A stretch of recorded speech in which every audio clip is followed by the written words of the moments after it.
Oui, Monsieur le Président, mes chers collègues, sur cette délibération, je vais procéder à quelques observations. D'abord, il faut rappeler qu'effectivement, le programme pan-européen sur les transports, la santé et l'environnement a été créé en 2002 par la Commission économique des Nations Unies pour l'Europe et le Bureau régional pour l'Europe de l'Organisation mondiale de la santé afin de favoriser le développement des transports terrestres respectueux de la santé et de l'environnement.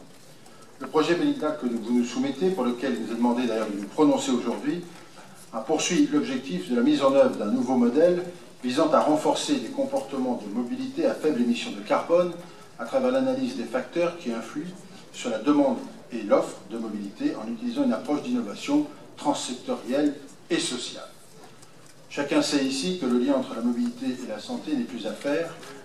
D'ailleurs, depuis le début des années 2000, plusieurs plans nationaux œuvrent à la résolution des problèmes de santé et d'environnement liés au transport. La participation de la métropole, telle que cela vient d'être rappelé à cette étude, n'est naturellement pas contestable. Notre groupe votera cette délibération, évidemment. Pour autant, considérant l'ampleur de la problématique, nous venons de l'évoquer quasiment depuis ce matin, depuis le début de la matinée, nous sommes un peu étonnés du prisme qui est pris. Le suivi sanitaire d'une cohorte d'individus pour mesurer les bénéfices de leur santé de se déplacer en mode doux, je crois qu'ils n'ont pas besoin d'une étude extraordinaire pour s'en convaincre, nous le sommes tous déjà. Il nous semble d'ailleurs que cette démonstration n'est plus à faire, pignon sur rue notamment, le démontre depuis plus de 10 ans. Oui, nos modes de transport ont une influence non seulement sur notre santé, mais aussi sur tout notre environnement. Une étude d'ailleurs très récente, publiée, a permis de donner un chiffre, un nombre exactement, de 60 000 morts en France dus à la pollution. Alors nous sommes naturellement convaincus de cette démarche. Je la caricature à peine en considérant que l'ampleur du sujet va bien au-delà de cette simple démarche. Et j'avais prévu cette intervention pour attirer votre attention sur le fait que d'autres modes d'action sont absolument nécessaires pour la prévention de la santé de nos concitoyens sur la métropole. Certains sont déjà engagés, nous le savons tous, mais notamment la lutte contre la pollution industrielle, tout ce qui est lié au chauffage, au système de chauffage et autres moyens de cette nature, la lutte contre le logement en très mauvais état pour favoriser les économies d'énergie, sont engagés, mais nous paraissent tellement encore plus, en tous les cas, très importantes, et que nous n'avons pas de vision très précise là-dessus. Mais sur le volet santé, qui était évoqué, c'est là-dessus que je voulais dire quelques mots. Nous avons besoin aussi dans cette métropole, puisque nous parlons de santé et de prévention, d'avoir une vision plus globale de celle-ci.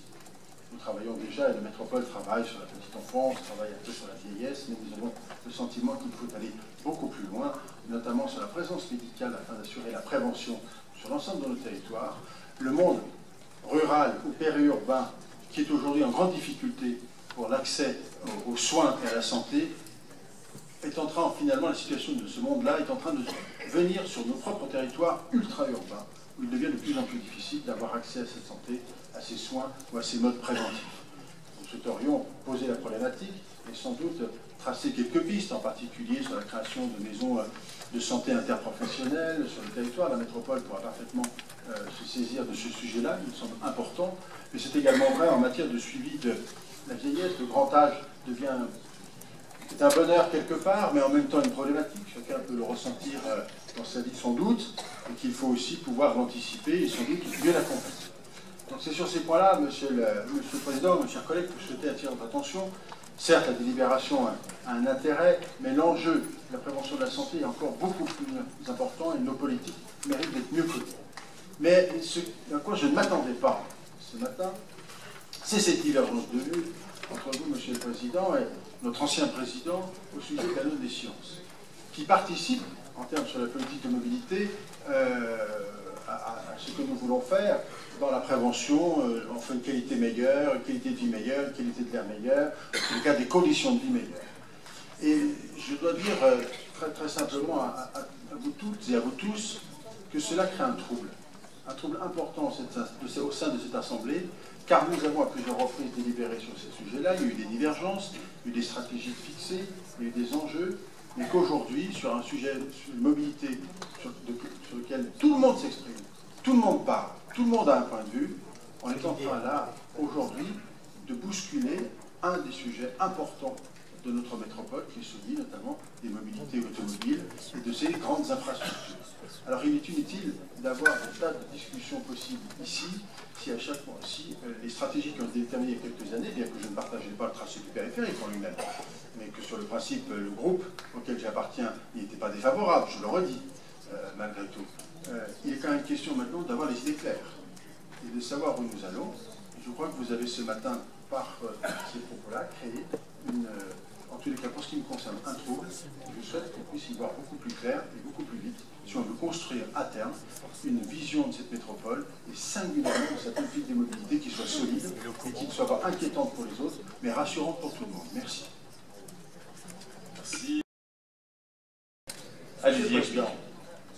Je ne crois pas à aucun moment m'être exprimé dans cet hémicycle, il y a quelques moments que ce soit depuis que je siège ici, de manière désagréable à l'égard de quiconque sur aucun de ces bancs.